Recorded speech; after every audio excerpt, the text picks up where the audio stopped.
de tener nuestros ancianos y también nuestros diáconos, hermanos.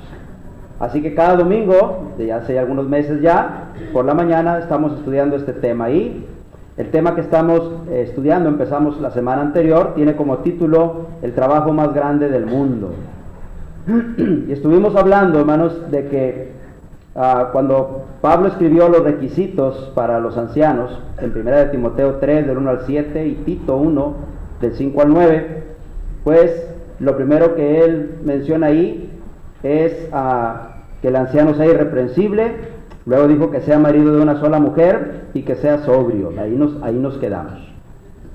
Pero lo que estamos tratando de ver, hermanos, son tres cosas respecto al trabajo más grande del mundo. Primero, que el trabajo más grande del mundo tiene los requisitos más exigentes, y estos son los que estamos viendo. Luego veremos que el trabajo más grande del mundo tiene también las responsabilidades más grandes, y también el trabajo más grande del mundo tiene las recompensas más excelentes. Obviamente, el trabajo del que nos estamos refiriendo es el de ser ancianos de la iglesia, pastores u obispos. Y eso es, hermanos, lo que empezamos a estudiar la clase anterior, y el día de hoy, hermanos, vamos a seguir. Les decía la ocasión anterior que, bueno, en esta clase, cuando la planeamos, dijimos que los requisitos los íbamos a ver hasta el último, y no hemos cambiado. Aquí solamente los vamos a mencionar y vamos a decir algunas cosas.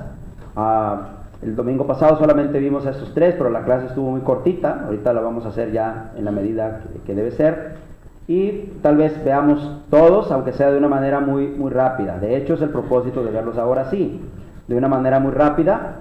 No vamos a profundizar. Cuando estudiemos específicamente los requisitos, tal vez pasaremos mucho tiempo estudiando cada uno de ellos. Pero recuerde que hicimos ese trato de no estudiar esos requisitos, sino hasta el último, especialmente para evitar que nos desanimemos. Más bien hemos estado hablando cosas que tienen que ver con darle ánimo a la iglesia para hacer este trabajo, con animar a los hermanos a aspirar a ser ancianos de la iglesia, con también que entendamos cuál es el trabajo que tienen que hacer los ancianos, con que entendamos cuál es el tipo de liderazgo que Dios desea, cómo es el líder que Dios desea, y todas nuestras clases, hermanos, han girado en torno a eso. Así que vimos que sea irreprensible, y hablamos que irreprensible no significa alguien sin error o alguien que es perfecto, sino alguien que los errores del pasado los corrige y que actualmente está viviendo una vida conforme al propósito de Dios.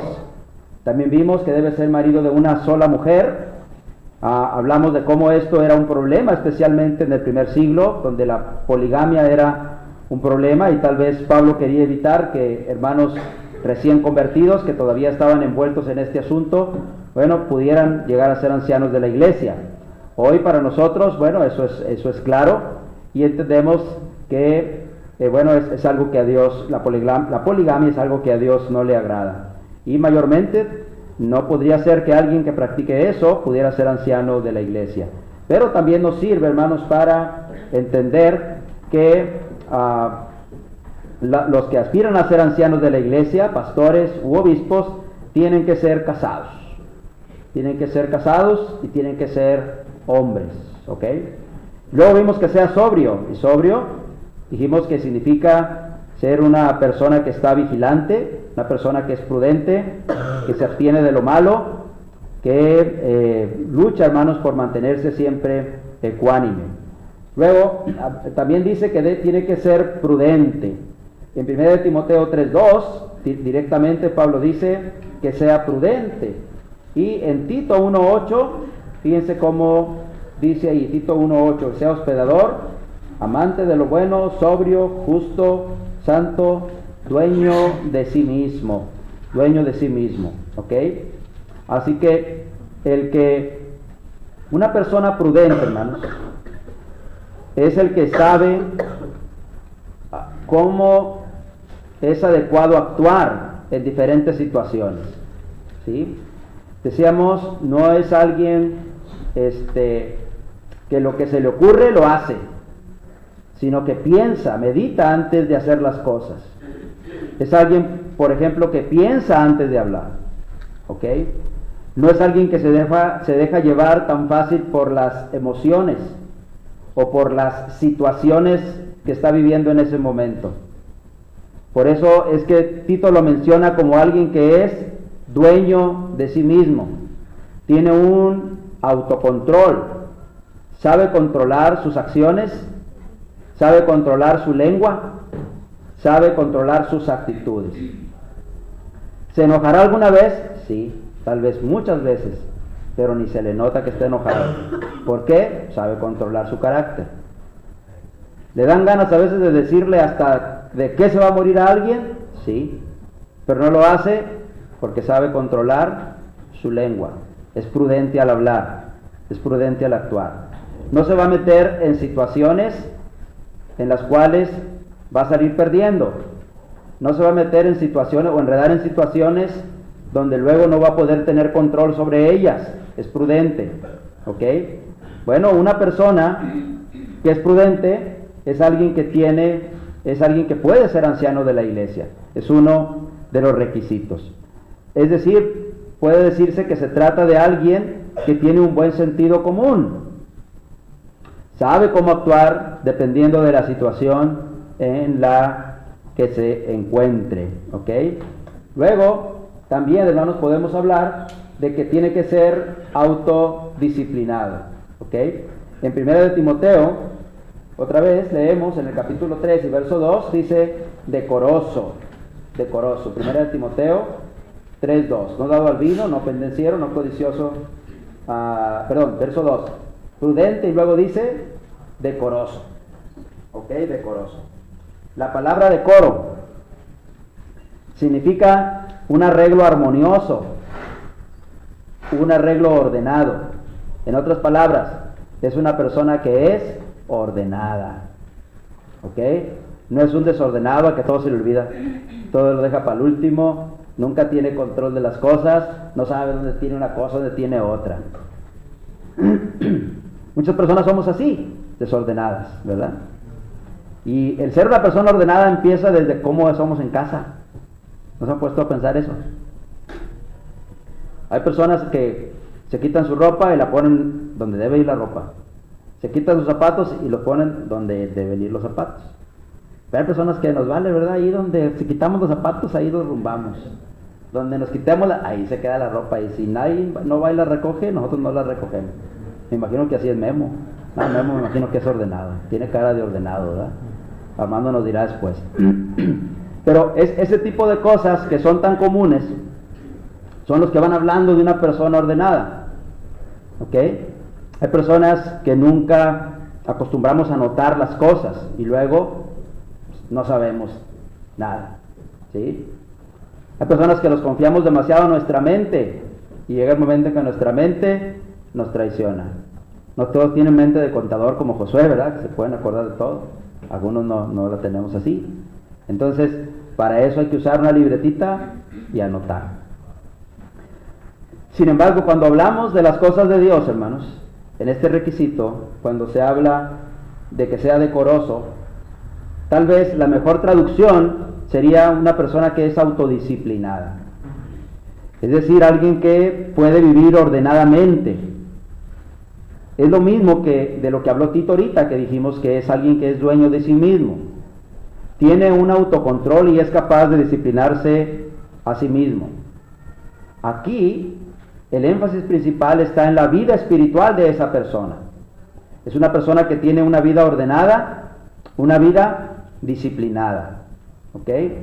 No es alguien que se deja llevar por las circunstancias de la vida y pierde el orden fácilmente, o fácilmente se convierte en una persona indisciplinada, ¿ok?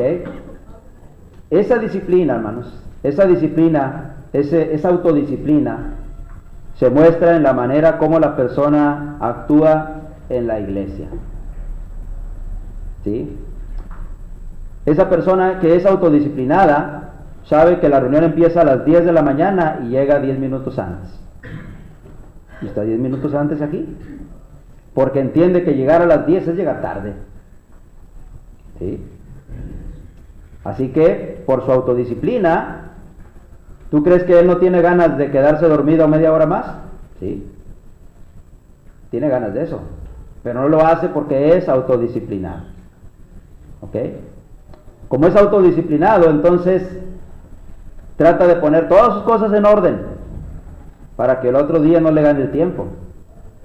Como es autodisciplinado, no dejará cosas que hacer el domingo porque sabe que el domingo es el día del Señor. Como es autodisciplinado, tratará de sacar todo su trabajo temprano para que el miércoles y el viernes, que es reunión, pueda estar libre temprano y venir a la reunión. Eso es autodisciplinado. No se desvelará viendo películas para que el otro día vaya a estar durmiéndose en la reunión. Son cosas tal vez insignificantes, hermanos, pero es lo que le da orden a la vida, y es lo que le da orden a la persona, y es lo que hace que una persona sea autodisciplinada, ¿sí? Esa persona, por ser autodisciplinada, no tendrá problemas para tener un buen comportamiento dentro del lugar de reunión, por ejemplo.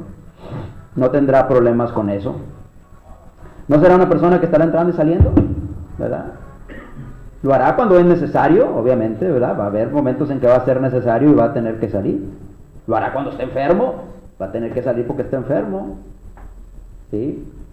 Pero no buscará sentarse allá en la puerta para poder salir rápidamente, para poder estar entrando y saliendo.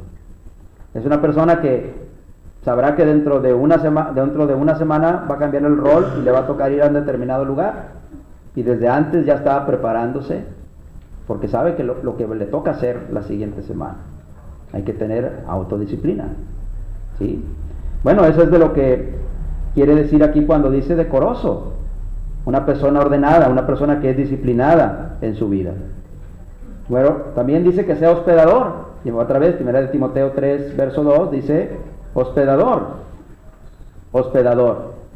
Y en Tito 1:8 se repite el mismo mandamiento. Dice el verso 8, hospedador. ¿Ok? Fíjense en esto. El término hospedador es una palabra que en el idioma original de la Biblia significa uno que ama a los extraños. Específicamente en el primer siglo, en los tiempos bíblicos, el ser hospedador tenía que ver con una persona que estaba dispuesta a abrir las puertas de su hogar para los viajeros que venían de camino. ¿Se acuerdan cuando estudiamos la primera carta de Pedro? Vimos cómo era este asunto del ser hospedador algo tan importante, porque era lo que permitía que los hermanos que iban viajando de un lugar a otro para llevar el evangelio pudieran tener un lugar apropiado para quedarse. En primer lugar, no había lugares apropiados en aquel tiempo. No estaba el Holiday Inn, ¿verdad? Que pudieran llegar a hospedarse. Además, los lugares que había eran caros, y además eran lugares donde el comportamiento de las personas no era el apropiado para un cristiano. Así que generalmente ellos tenían que recurrir a los hermanos para que los hermanos les hospedasen. Bueno, por esa razón es que los primeros que tendrían que mostrar esa disposición a hospedar a los hermanos que iban de un lugar a otro llevando el evangelio, pues eran los ancianos de la iglesia. Por eso se demanda que el anciano sea hospedador. Es una persona que abre las puertas de su corazón y de su casa a los demás. ¿Con qué tendría que ver esto ahora en nuestros días? Bueno, pues con muchas cosas, incluyendo el ser capaces de hospedar a nuestra casa hermanos que estén de paso o hermanos que vienen a visitarnos. Bueno, eso, hermanos, sin embargo, no es lo único. También el ser hospedador implica que estemos dispuestos a abrir la casa para cuando nuestros hermanos nos visitan. Que estemos dispuestos a ofrecerles, como decía Javier ahorita, tenemos huevito, frijoles, el huevito y los frijoles, ¿verdad? Lo que tengamos. Ahora, si hace tamales, pues invíteme, ¿verdad? Si hace tamales, pues mucho mejor, ¿verdad? Estamos hablando, hermanos, de tener esa disposición de invitar a alguien a nuestra casa para compartir lo que tenemos, ¿sí? Ahora, ese ser hospedador tiene que ver también con que lo hagamos con gusto. No es el mero hecho de invitar a alguien y que esté conmigo y ya, sino el hecho de sentirme gustoso, contento, porque estoy compartiendo mi casa, estoy compartiendo mis alimentos, lo que Dios me da con mis hermanos. y pueden ellos estar conmigo y tener momentos de convivencia. Ahora que hicimos esto de los grupos, recuerden que al menos una vez al mes el grupo tiene que estar conviviendo. ¿Cuántos hermanos abrirán las puertas de su hogar? El hecho de que haya familias que sean los capitanes del grupo no significa que se tiene que hacer en la casa de ellos. Cualquier miembro del grupo puede decir, hermano, ¿por qué no lo hacemos en mi casa? Y eso es una muestra, hermano, de mostrar nuestra hospitalidad. No se preocupe si su casa es pequeña, pues si nos acomodábamos en la casa de Ezequiel a veces, que estaba chiquitita, que no nos acomodemos en casas también, hermanos, que están un poquito más grandes. Ahora, hermano, ya tiene una casita un poquito más grande, ya hay más manera, ¿verdad? Pero que no le preocupe el lugar, ¿sí? Créalo que los hermanos que van a visitarle no van con la idea de ver qué usted tiene y qué usted le puede dar, van con la idea de convivir con usted. Entonces, el ser hospedador habla de una persona que está dispuesto a abrir las puertas de su hogar a los demás, pero también las puertas de su corazón. Él desea poder ayudar de esa manera a los demás. Ahora, el ser hospedador tiene que ver también con que le interesen todos los miembros. Tú me quieres hospedar a mí e invitarme a mí porque yo soy el predicador, ¿sí? Pero eso no vale. Eso no vale, yo me invito solo, yo voy solo, ¿sí? No, hay que invitar a todos y hay que ser partícipe con todos, ¿sí? Aún con aquellos hermanos que podríamos decir son en cierta manera inconstantes en la iglesia. Tal vez esos son los que más necesitan de ese calor de fraternidad que nosotros le podemos dar. Por lo tanto, es alguien que es hospedador, es alguien que tiene interés en todos los miembros. Pero le voy a decir una cosa, es difícil ser hospedador si la esposa no lo es, ¿ok? Es difícil ser hospedador si la esposa no lo es. Cuando íbamos a tener una campaña aquí hace algunos meses, no me acuerdo qué íbamos a tener, y estábamos en una reunión de varones, y les dije, hermanos, ¿quién está dispuesto a hospedar al hermano? Creo que uno levantó la mano, ¿verdad? Y nadie dijimos nada. Y bueno, yo les dije en son de broma, pero creo que era cierto. Les dije, bueno, tal vez es que no levantamos la mano porque para esto necesitamos contar con nuestra esposa. Y es cierto, ¿verdad? Porque el que sabe, o la que sabe, cómo está nuestro hogar, si realmente puede estar listo un lugar preparado para hospedar a alguien, pues es nuestra esposa. A veces nosotros no nos metemos mucho en eso, ¿verdad? Pero, hermanos, eso es un ejemplo de cómo los maridos confiamos en nuestras esposas esa parte del ser hospedadores. Así que una persona no puede ser hospedador si su esposa no lo es, si su esposa no le gusta, ¿ok? Así que, hermanas, si tienen un esposo que es hospedador, aprendan a ser hospedadoras si ustedes no lo son, ¿sí? Y al revés también, si tenemos una esposa que es hospedadora y nosotros no lo somos, aprendamos nosotros a ser hospedadores. Podemos ayudarnos el uno al otro. La esposa tiene mucho que ver en este asunto de que el marido sea hospedador. Pero si a la esposa no le gusta y el esposo sí le gusta ser hospedador, cuando tenga la oportunidad le va a pensar dos veces porque va a decir, ¿y qué va a decir mi esposa? ¿Y estará de acuerdo mi vieja? ¿Y querrá que lleve a alguien? Y bueno, entonces empiezan los asegúnes, ¿verdad? Como decía mi abuelo. Pero entonces el anciano tiene que ser hospedador. Ahora mire otro. Tiene que ser apto para enseñar. Otra vez el verso 2 de primera de Timoteo 3. Apto para enseñar. Apto para enseñar. Y en Tito 1:9 dice también, retenedor de la palabra fiel, tal como ha sido enseñada, para que también pueda exhortar con sana enseñanza y convencer a los que contradicen. Tito habló de que pueda ser capaz de exhortar con sana enseñanza y también sea capaz de convencer a los que contradicen. Bueno, este requisito tiene que ver con la preparación de los hermanos para enseñar. ¿Ok? Fíjense, hermanos. Esto habla de que debe de tener un conocimiento de los fundamentos bíblicos. Nadie que no conozca los fundamentos bíblicos puede llegar a ser anciano de la iglesia.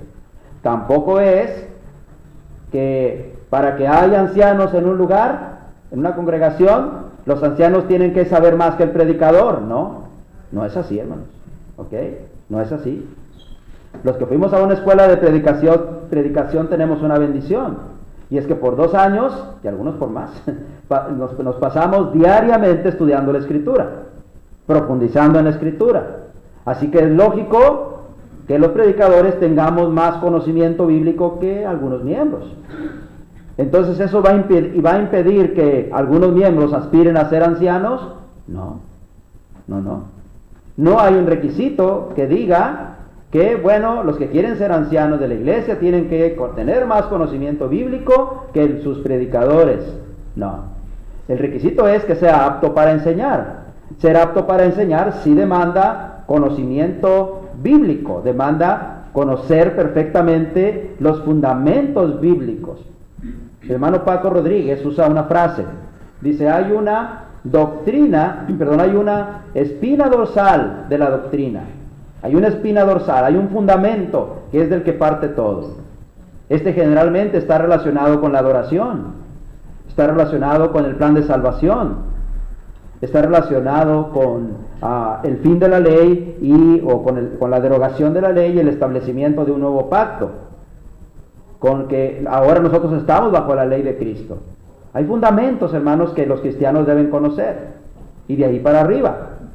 Sin embargo, aunque demanda tener cierto conocimiento de los fundamentos bíblicos, sin embargo, hermanos, el requisito es que sea apto para comunicar la verdad a los demás. Una persona puede tener mucho conocimiento bíblico, pero no ser apto para enseñarlo a los demás. ¿Sí? Ahora, ¿qué quiere decir apto para enseñar? ¿Qué quiere decir que exhorte con sana enseñanza y que convenza a los que contradicen? Bueno, esto tiene que ver, hermanos, fíjense, no tiene que ver con que la persona haya ido a una escuela de predicación. No tiene que ver con que la persona sea un elocuente orador. No tiene que ver con eso. Con lo que tiene que ver es que sea capaz de un día tomar el púlpito, no todos los días, no cada domingo, para están los predicadores, pero va a ser capaz de un día tomar el púlpito y exponer la verdad de Dios. Eso es ser apto para enseñar. Pero más aún, debe ser capaz, Memo, de tomar la Escritura, agarrar a un hermano que está viviendo desordenadamente y con la Escritura misma mostrarle el error al hermano. Claro, bajo los límites de la prudencia, el amor, la mansedumbre, etc. Va a ser alguien que va a ser capaz de sentarse con una persona y predicarle el Evangelio, tener un estudio con esa persona. Eso es lo que realmente significa ser apto para enseñar. Así que, aunque demanda alguna base de conocimiento, tener una base de conocimiento bíblico, sin embargo, no significa que tenga que conocer toda la Escritura. Tampoco significa que tiene que ser un excelente orador. Más bien es alguien que es apto para tomar el púlpito de vez en cuando y exponer claramente la palabra de verdad. Es alguien que es apto para tomar la Escritura y sentarse con un miembro y ayudar a ese miembro a crecer. Es alguien que es apto para tomar la Biblia y sentarse con un no convertido y predicarle el Evangelio, teniendo un estudio para llevarlo a los pies de Cristo. ¿Cuántos hermanos hay aquí que pueden hacer eso, hermanos? Hay muchos hermanos que pueden hacer eso. ¿Sí? Así que el requisito de ser apto para enseñar realmente no debería de ser un requisito que nos estuviera quitando el sueño, porque hay muchos hermanos aquí que son aptos para enseñar. Ahora, miren cómo dice Tito. Dice, y convencer a los que contradicen. El ser apto para enseñar implica que tiene cierta habilidad también para exponer correctamente la palabra y para poder argumentar contra aquellos que contradicen la palabra. Es alguien que cuando necesita argumentar contra alguien que está enseñando, por ejemplo, que podemos usar instrumentos musicales para adorar a Dios, Él es apto para argumentar con él bíblicamente y señalar que es incorrecto lo que esa persona está diciendo.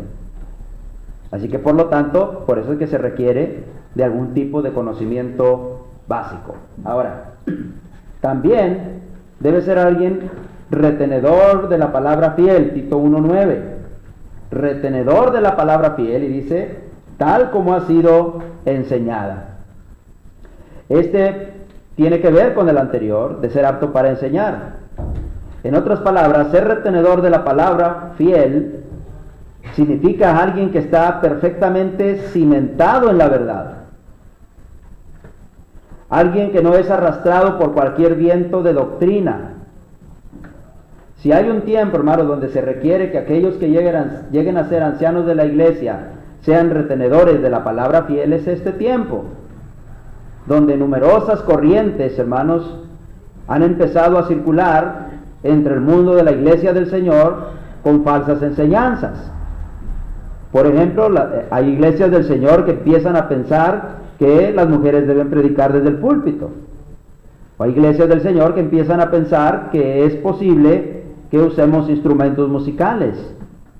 Hay iglesias del Señor que empiezan a pensar, hermanos, que, bueno, cuando vamos directo al cielo.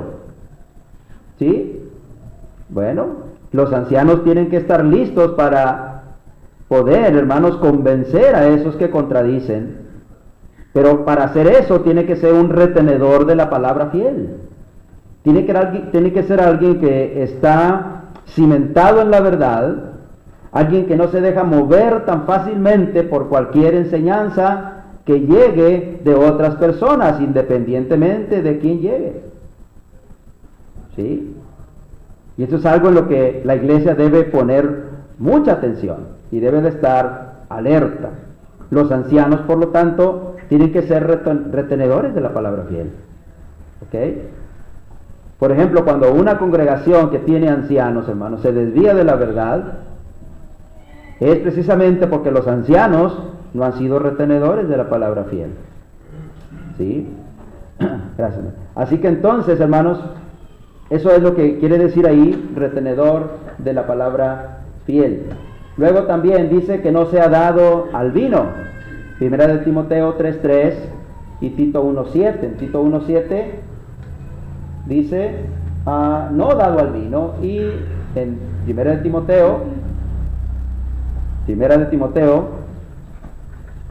3:3 dice, no dado al vino también. ¿Ok? Bueno, no dado al vino, hermanos, es simplemente alguien que no sea adicto, en este caso al vino, aunque en realidad no debe ser adicto a nada, ni a vino, ni a drogas, inclusive al trabajo, al mundo, etc. Más bien tiene que ser alguien que es adicto al Señor Jesús. Otra vez, en el contexto del primer siglo, este requisito era de mucha importancia, porque obviamente la gente venía del paganismo y estaban habituados, como Pablo dice, algunos estaban habituados a ídolos, algunos estaban habituados a la poligamia, como dijimos hace rato, otros estaban habituados a la bebida. Entonces lo que Pablo quiere evitar con esto es que de repente algún hermano quisiera ser anciano, era recién convertido y estaba luchando todavía contra la bebida. Bueno, hoy, hermanos, creo que no hay esto en la iglesia, así que no creo que sea un problema. Pero visto desde el contexto del primer siglo, este era un problema, y es por eso que Pablo citó aquí que los ancianos no deberían de ser dados al vino.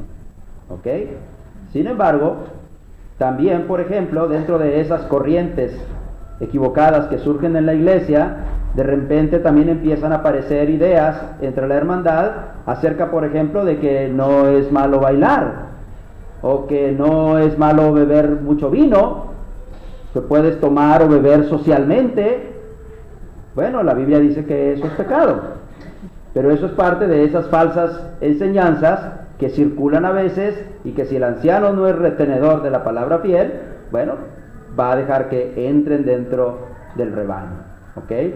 No dado al vino, hermanos, no creo que haya ese problema entre nosotros, pero si lo hay, piense que eso en primer lugar es un pecado. Es algo por lo cual la ira de Dios viene contra los hijos de desobediencia. Es un deseo de la carne, el cual no permitirá que heredemos el reino de Dios, según Gálatas capítulo 5, verso 19 en adelante. Ahora también, tiene que ser alguien que no sea pendenciero. Primera de Timoteo, otra vez, 3:3, dice, no dado al vino, no pendenciero. Y también Tito 1:7, vuelve a repetir el mismo mandamiento. No iracundo, no dado al vino, no pendenciero. No pendenciero. ¿Ok? Recuerde que los estamos viendo solamente de pasadita. El ser no pendenciero es alguien que no se apasiona en las riñas. Alguien que no se apasiona en las riñas. ¿Sí? Alguien que no se apasiona en las discusiones. No pendenciero. Alguien que no tiene la reputación de ser pleitista. Hay personas que son pleitistas por naturaleza. ¿Ok? Hay personas que son pleitistas por naturaleza. Apenas algo no le gusta y ya están con la pistola afuera o con el machete desenvainado, decía mi padre, ¿verdad? Porque, bueno, han aprendido que esa es la forma de vivir. A veces esto es producto de las cosas que han enfrentado en la vida y les han enseñado a estar siempre a la defensiva. Pero ahora somos cristianos, hermanos. Y si somos cristianos, la ira tiene que ser hecha a un lado y el deseo de pelear, el deseo de discutir, también tiene que ser hecha a un lado, ¿verdad? Dino a la ira, dice alguien por ahí, ¿verdad? Bueno, realmente necesitamos estar bien conscientes de eso, hermanos. ¿Ok? Alguien que quiere ser anciano de la iglesia no puede ser alguien que le guste discutir. ¿Sí? Hay personas que no les gusta discutir, ¿ok? Personas que tienen control sobre eso. Aun cuando alguien les esté afectando, son autodisciplinados, son prudentes y no dejan que la pasión les gane. ¿Ok? Entonces, sin embargo, algunos no lo son así. Y es algo que tenemos que aprender a controlar en nuestra vida. Si eso es algo con lo que nosotros estamos batallando, hay que luchar contra eso. Y hay que sobreponernos a eso. Porque en la ira del hombre, hermanos, no obra la justicia de Dios, dice la Escritura. El amor de Dios no está ahí. Si hay algo que nos debe distinguir a nosotros, es que el siervo del Señor no debe de ser contencioso, sino amable. ¿Ok? Entonces, en aquellos hermanos que usted va poniendo paulatinamente en su mente como posibles ancianos, piense que sea alguien que no sea pendenciero.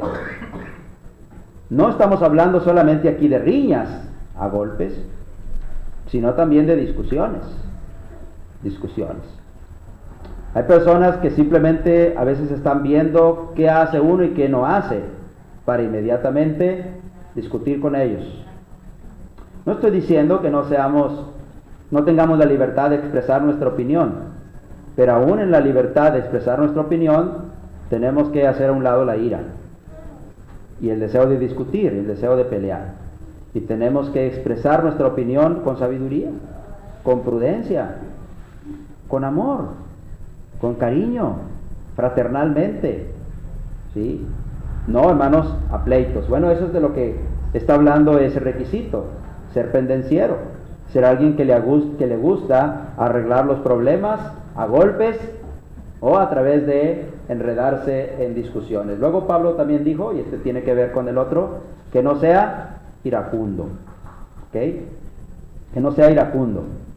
Es decir, eso está en Tito 1:7. Uno que ha aprendido a controlar su temperamento. ¿Ok? Perdónenme el ejemplo que les voy a poner, pero es el ejemplo que mejor habla de esto. Los caballos. Pues aquí hay muchos hermanos que son de rancho y saben que un caballo cuando nace está salvaje, ¿verdad? ¿Lo puedes montar luego, hermano, usted el caballo? No. ¿Qué pasa si lo monta? No, lo va a tumbar, ¿verdad? ¿Y qué pasa, hermano Héctor, si monta un caballo que nunca lo has montado antes? Lo va a tumbar, ¿sí? Porque el caballo está salvaje. Necesitas traer a alguien que lo dome, que le enseñe. que aprenda a usar el freno que le van a poner en su boca. Ese freno es el que lo tiene a él detenido, ¿ok? Aunque el caballo tiene mucha fuerza, tiene mucho poder, tiene mucho brío, el caballo está controlado, ¿ok? Toda su fuerza, toda su energía que tiene está controlada. Pero ¿qué pasa cuando un caballo se asusta y se desboca? ¿Hay control en la fuerza que tiene? No hay control, ¿ok? Bueno, cuando Pablo dice que no seamos iracundos, significa que nuestro carácter puede ser muy fuerte, podemos ser muy enojones, podemos tener mucha fuerza, tener mucha energía, tiene que estar bajo control. Contrólela, ¿ok? Cuando tenemos control, hermano, de nosotros mismos, aún la ira que pueda parecer producto de nuestro temperamento que tenemos, la vamos a controlar. Es alguien que sabe controlar sus palabras para no ofender. Piensa antes de hablar, piensa antes de actuar, ¿ok? No actúa a veces queriendo hacerlo porque sabe que va a actuar con ira, y la ira va a traer mal resultado, ¿ok? La blanda respuesta aplaca la ira, ¿verdad? Dice el proverbista. Así que entonces también se requiere alguien que no sea iracundo. Piensen, hermanos, que no tan fácil se enojan, hermanos que tienen un control de su temperamento, aunque son enojones, pero ni lo demuestran porque tienen un control de ese enojo, ¿ok? También dice que tiene que ser amable y apacible. Esto es el lado contrario, amable y apacible. Primera de Timoteo 3:3, sino amable, apacible, ¿ok? La palabra amable, hermanos, es una palabra que tal parece que en nuestro mundo, y especialmente en nuestra ciudad, parece ser que es una palabra que ha pasado de moda. Cada día las personas somos menos amables. Cuando vivíamos en el pueblo, los que vivimos en un pueblo, bueno, todo el mundo era amable. Tú salías en la mañana y le saludabas al vecino, ¿verdad? Buenos días, ¿y cómo está? Y te ponía a platicar contigo, ¿no? Llegabas a tu trabajo y platicabas con todos y había una amabilidad siempre presente. A uno le enseñaban a ser amable. Ibas con tu mamá o tu papá y le saludaban a tu mamá y tu papá y te decían, salude, mijo, ¿verdad? Y extendías la mano. Y que no fuera una persona mayor en el camión porque le decía, mijo, párese para que se siente él.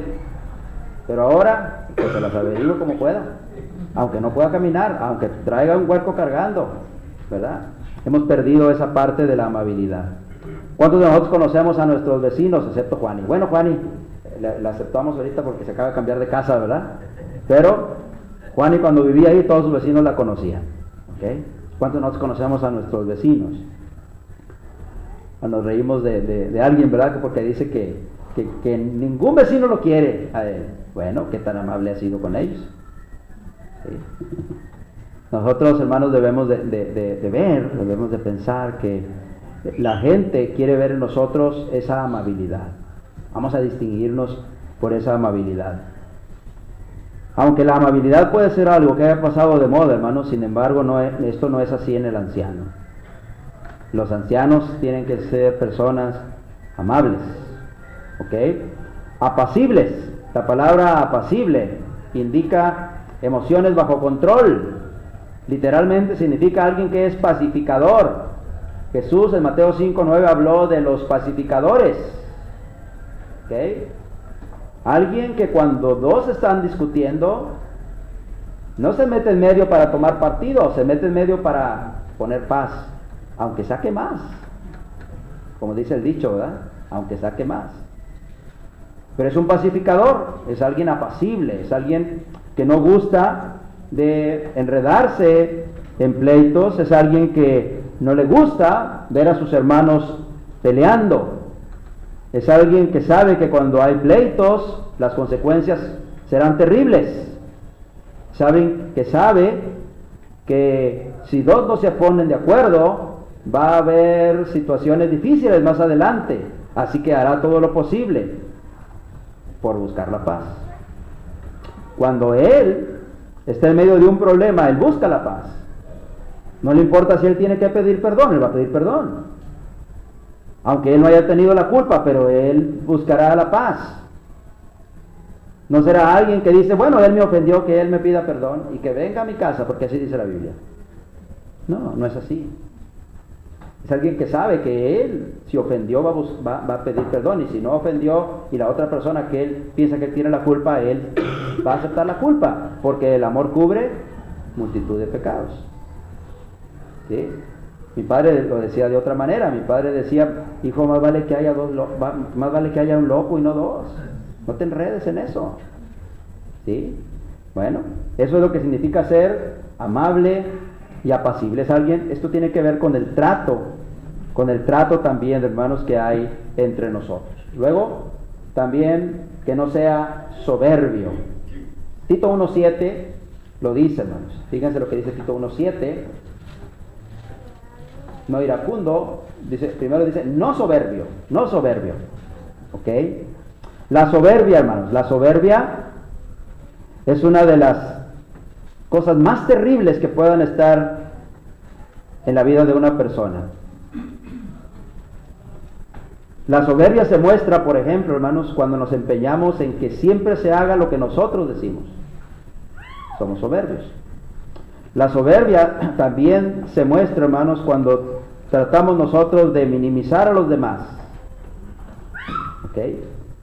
Los ancianos no pueden ser soberbios, porque aunque ellos estén, por decirlo de alguna manera, en un nivel espiritual alto, puesto que han sido establecidos como ancianos de la iglesia por la razón de su espiritualidad, sin embargo, eso a ellos no les hace sentir ni creer que son más que los demás. ¿Ok? No son soberbios. No importa cuánto conocimiento tengamos, hermanos. Entre más conocimiento tengamos, más cuenta nos damos que no sabemos nada. Entre más cerca de Dios podamos estar, más cuenta nos damos cuánto necesitamos más de Dios. Creo que por eso Jesús, cuando habló de los siervos, habló del siervo inútil como la meta a la que todos debemos llegar. Y somos siervos inútiles, simple y sencillamente, dijo Jesús, porque lo que debías de haber hecho, lo hiciste. Entonces ya eres un siervo inútil. Solamente, hermanos, todos los que estamos aquí, estamos con el propósito de agradar a Dios, de cumplir su voluntad y de usar nuestros talentos para servir a Dios por medio de servirnos los unos a los otros. Pero nadie es más que los demás. Pablo dijo que no debemos tener un más alto concepto de nosotros mismos que el que debemos de tener, Romanos 12, y que debemos de pensar con cordura. ¿Sí? Y cuando escribió a los Filipenses, en el capítulo 2, les dijo también de que no seamos contenciosos y que debemos de considerar a los demás como superiores a nosotros mismos. Por lo tanto, si hay alguien en quien la soberbia no debe caber, es en los ancianos de la iglesia. Es en aquellos que aspiran a ser ancianos de la iglesia. No es alguien, no puede ser anciano alguien que se empeña en que siempre se haga lo que él dice. Aun cuando los ancianos ya están llevando a cabo su trabajo y ellos son los que gobiernan la iglesia, aún así, todo anciano sabio y prudente sabrá considerar la opinión de los demás, sabrá valorar los talentos de los demás, sabrá hasta dónde es su medida de su capacidad, sabrá hasta dónde puede llegar. No se quedará, no pensará que por ser anciano sabe todo y conoce todo y le va a hacer a todo. No. A veces habrá cosas que él va a decir, esto yo no lo puedo hacer, pero está mi hermano fulano, mi hermano es experto en eso, él lo va a poder hacer. Nunca tomará una actitud de soberbia. La soberbia, hermanos, pierde a las personas, ¿ok? Las hace grotescas, las hace feas, ¿ok? Así que si somos soberbios, más vale que vayamos quitando eso de nuestra vida, ¿sí? Así que luego Pablo dijo también que no sea amante del dinero. Ya casi acabamos. Primera de Timoteo 3:3 y Tito 1:7. En Tito 1:7 dice que el obispo sea irreprensible como administrador de Dios, no soberbio, y luego dice al final, no codicioso de ganancias deshonestas. Y en Primera de Timoteo 3:3 dice también no codicioso de ganancias deshonestas. En sí, el punto principal aquí es que la persona no sea amante del dinero. Como ya hemos visto antes, por lo que hemos estudiado previamente, una persona que es anciano de la iglesia puede ser sostenido por la iglesia, así que probablemente este requisito tenía que ver con que aquellos que quisieran ser ancianos de la iglesia no quisieran serlo por recibir un sostenimiento económico de la iglesia. Sin embargo, aunque no fuera exactamente eso, un anciano debe de ser escrupulosamente honesto, escrupulosamente honesto. En nuestra cultura, hermanos, los que llegan a ser ancianos de la iglesia generalmente serán personas que tendrán su propio trabajo. No estarán sostenidos por la iglesia. Si no podemos sostener a predicadores, menos vamos a poder sostener a ancianos de la iglesia. Así que tendrán su propio trabajo. Bueno, en sus trabajos tendrán que ser escrupulosamente honestos. Nadie les va a poder señalar como personas que están siendo deshonestas con su trabajo. Así que si es un albañil, tendrá que ser un albañil honesto. Si es un obrero que trabaja en una fábrica, será un obrero honesto. ¿Sí? Si es una persona que trabaja en el comercio, será un comerciante honesto en lo que hace. Si es un hombre que trabaja en una oficina, será honesto en los tratos que tiene en esa oficina. Escrupulosamente honesto. No puede ser que un anciano esté quedando mal en sus compromisos de trabajo. Si es un albañil y dijo que iba a hacerlo en 2 semanas, lo hará en 2 semanas. Claro, habrá inconvenientes de repente que no le van a poder cumplir, pero él hablará y dirá, bueno, no lo pude hacer por esto, pero lo voy a hacer en tal fecha. Y si digo, te voy a revocar toda esta pared y te pagan y luego no la revocas, pues entonces estás realmente siendo deshonesto. Un anciano así, hermano, sería alguien que es amante del dinero realmente. No codicioso de ganancias deshonestas, escrupulosamente honesto, hermanos. Alguien que no es motivado a ser anciano por el dinero y alguien en quien el dinero no es su principal preocupación. No porque no lo necesite, sino porque las cosas espirituales para él están por encima de las cosas materiales. Pero también el no ser codicioso de ganancias deshonestas puede ser que tenga que ver también, hermanos, con otro tipo de ganancias, no solamente económicas. Tal vez ganancias que tienen que ver con prestigio. ¿Quieres ser anciano de la iglesia para que todos le llamen anciano? Pues ya tienes canas, no va a tardar mucho para que te digan anciano. O quieres ser anciano de la iglesia para que todos lo vean, que es el que manda ahí, o para tener poder, control sobre las cosas. Ganancia deshonesta. Que no nos motive, hermanos, el querer ser ancianos de la iglesia, nada que sea deshonesto. Y lo último que le quiero decir por hoy, que sea amante de lo bueno. Tito capítulo 1 y verso 8 lo dice así, sino amante de lo bueno, dice el verso 8, amante de lo bueno, hospedador, amante de lo bueno. Amante de lo bueno simplemente significa que ama todo aquello que es bueno. No es alguien que por conveniencia propia va a decidir por lo malo, ¿ok? Sino que decidirá siempre por lo bueno, aun cuando eso bueno le lastime. Aun cuando eso bueno vaya en contra de él mismo o le vaya a causar algún daño a él. ¿Ok? Esto es particularmente importante porque los ancianos buscarán todas y cada una de las cosas que son buenas, especialmente para la iglesia. Por lo tanto, aquel que quiere ser anciano de la iglesia apoyará y decidirá solamente aquello que sea bueno. ¿Ok?